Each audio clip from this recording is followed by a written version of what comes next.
Nah, sekarang ke kunci yang dua. Nih. Yang kedua itu pahami tujuan ya, atau mengerti tujuan. Ya, ini anjuran untuk selalu mengingat tujuan membaca Al-Quran. Nah, kalau misalnya ada yang bertanya nih, ya, kenapa sih baca Quran? Ya, kenapa mau baca Quran? Ya, kenapa? Sebagian besar pasti apa jawabannya? Membaca Quran itu amalan yang terbaik, ya gitu. Satu huruf sama dengan 10 kebaikan dan dibalas. Artinya setiap kebaikan tuh dibalas oleh siapa? Oleh Allah. Dengan 10 kali kebaikan itu ya, kali lipat ya. Tapi itu cuma di dimensi pahala ya, dimensi pahala aja gitu ya, tujuannya itu dimensi pahala ya, nggak masalah gitu ya, pahala itu ya. Iya, ya bagus gitu ya. Cuman sebenarnya bukan hanya itu ya. Nah itu, nah kalau hafiz nih, para hafizah ya, para muhafiz itu ya, menekankan hafalan mereka pada huruf-huruf dan susunan kata-kata ayat. Misalnya kita temui ini, ada ayat-ayat yang memberi pengaruh besar, tetapi tidak mendapat respon sama sekali dari sang hafiz ya. Dia tidak merasakan sentuhan ayat ini gitu ya.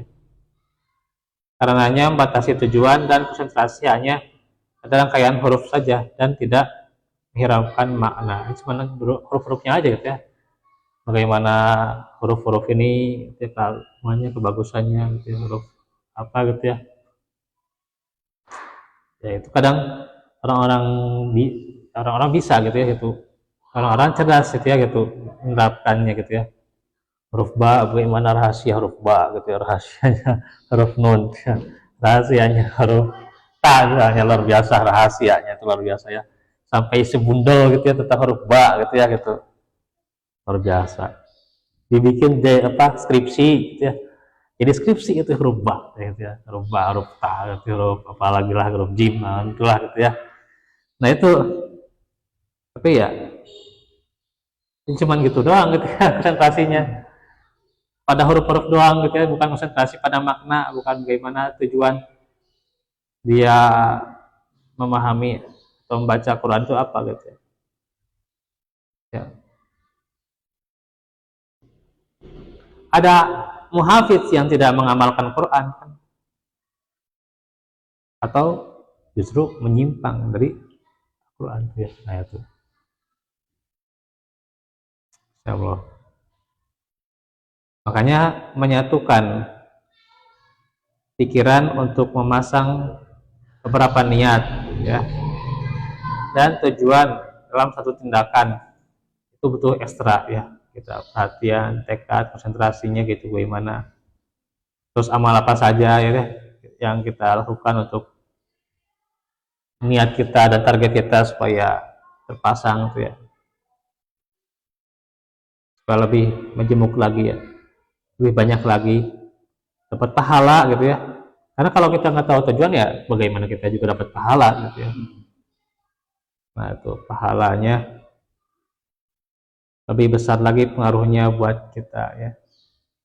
Misal seperti ya, contoh memberi sedekah, kasih sedekahnya ya ke kerabat dekat ya, nggak usah jauh-jauh lah, ke kerabat dekat.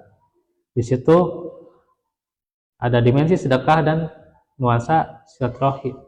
Nah itu ya, seperti itulah menafkahi keluarga juga di sisi lain, nafkah di sisi lain juga apa, sedekah tuh ya, insya Allah itu pasti terasa ya, karena itu yang terdekat ya.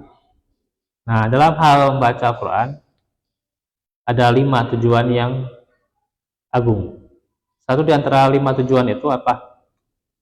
Nah ini yang menjadi alasan untuk segera kita baca Al-Quran ya, lebih banyak waktu bersama Al-Quran. Makanya ini ada sebuah singkatan akronim, yaitu tamasya'a ya. Ta-nya itu adalah tawab, pahala ya. Mimnya munajat atau masalah, dialog dan berdoa ya gitu. Shinnya adalah syifa, kesembuhan. Ainnya itu adalah ilmu. Dan ain yang kedua adalah amal. Dia lima ya, ini lima. Yaitu apa? Pahala, dialog atau ya diantaranya komunikasi dan doa ya. Terus kesembuhan yang ketiga, tempat ilmu, dan kelima amal. Nah itu ya. Supaya lebih praktis lagi tentunya kita nggak usah menghafal kosakata ya. Atau kita singkat aja PDKIA. Ini seperti ini ya, motivator aja nih. Kalau kita lagi kajian, tapi kita kayak motivator aja nih bahasanya ya, kayak apa itu. Karena saya dipertemukan juga dengan orang yang dulu saya belajar kepada dia gitu ya, lagi tentang kuantum lah gitu, kuantum apa lupa lagi ya, kuantum gitulah. Dipertemukan saya itu ya, oh ini gini gitu ya gitu. Ini caranya seperti ini kan, kata-kata singkatan ya, PDKIA, pahala, dialog, kesembuhan, ilmu, dan amal. Ya Allah.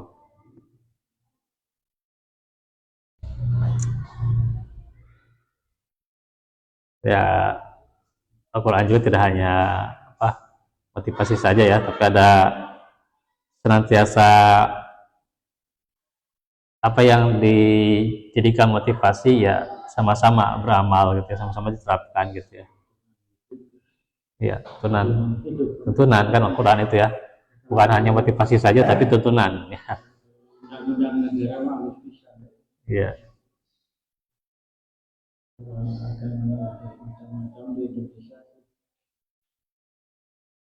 Tapi ya cocok kalau gaya-gaya motivasi seperti ini juga diterapkan ya, terapkan dalam kajiannya. Kalau di undang-undang negara kan harus bisa. Iya. Kalau kita agamanya satu rupa, Islam sunnah, ya agamanya kan rupa-rupa di Indonesia. Jadi kalau kita sebagai seorang muslim membaca Quran menghadirkan 5 tujuan itu ya. Terus bagaimana sekaligus ya 5 tujuan itu ya diterapkan, maka manfaat akan diperoleh ya. Itu akan lebih hebat ya. Insya Allah ya. Ya secara Allah pahalanya lebih besar ya. Rasulullah bersabda, innamal a'malu bin niat wa innamal kulim imma nawa. Hanya saja amalan itu kan tergantung dengan niatnya ya, dengan bersama niatnya ya. Setiap orang itu akan mendapatkan balasan berdasarkan niatnya. Maka siapa yang membaca Al-Quran dengan maksud mendapatkan ilmu, Allah anugerahkan dapat dia ilmu ya. Dia ingin dapat ilmu, dapat tambahan ilmu, kasih sama Allah ilmu ya, dikasih. Mau pahala ya dapat pahala juga ya, dapat pahala. Ya.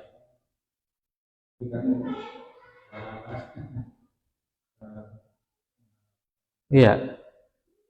Menurut Ibnu Taimiyah rahimahullah, barang siapa yang tadabbur Al-Quran dengan maksud dapat petunjuk, pasti juga dapat ya. Akan terang baginya jalan kebenaran itu ya. Nah ini dalam tafsir Al-Qurtubi ya. Ya, tafsir juga di Al-Aqidah Wasatiyah. Nah Al-Qurtubi berkata, jika seorang hamba menyimak kitabullah dan hadis Nabi dengan niat yang benar sebagaimana yang disukai Allah, Allah akan memberinya kepahaman seperti yang disukainya dan menjadi cahaya dalam hatinya. Dan siapa yang membaca Al-Quran untuk mencapai kesuksesan, Allah akan mudahkan jalan sukses untuknya. Tuh ya, jadi jalan sukses kita itu dengan apa? Di antaranya Al-Quran, itu ya. Nah itu Assalamualaikum. Baik, hari ini sampai di sini dulu ya yang kita bahas. Insya Allah nanti ada quotes-quotes yang luar biasa nih ya, senantiasa menjadikan kita gencar ya, gencar mencar itu kalau bahasanya gitu, apalah bahasa motivator jadinya gitu ya. Senantiasa kita terus ya istiqomah ya, motivasinya memahami tujuan ini yaitu ya, diantaranya nanti tujuan bagaimana membaca Quran supaya dapat ilmu ya, ada quotes-quotesnya gitu ya. Terus ilmu apa yang kita nanti dapatkan dalam Al-Quran gitu ya. Terus bagaimana realisasinya gitu ya, dan bagaimana langkah-langkah praktisnya.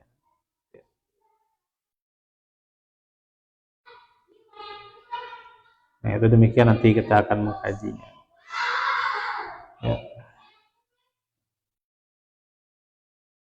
Sampai bagaimana renungannya juga ya, Insya Allah ini panjang ya. Kunci yang kedua ini luar biasa.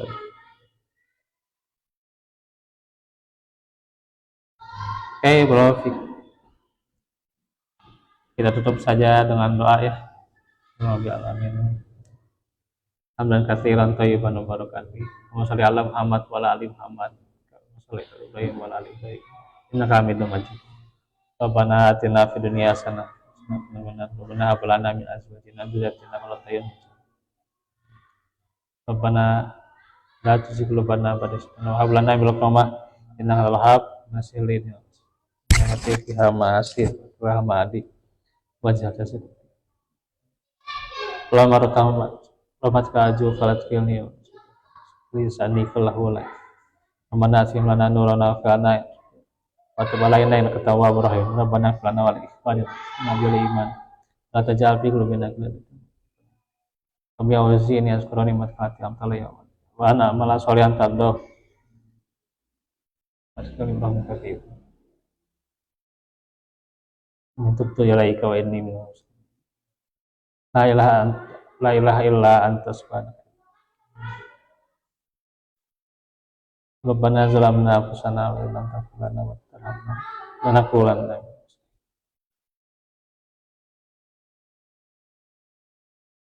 Rabbana afrika lana sabra wa bidat damana sunna Rabbana afrika lana sabra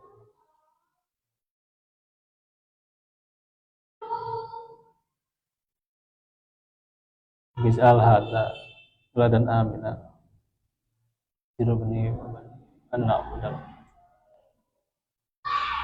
ini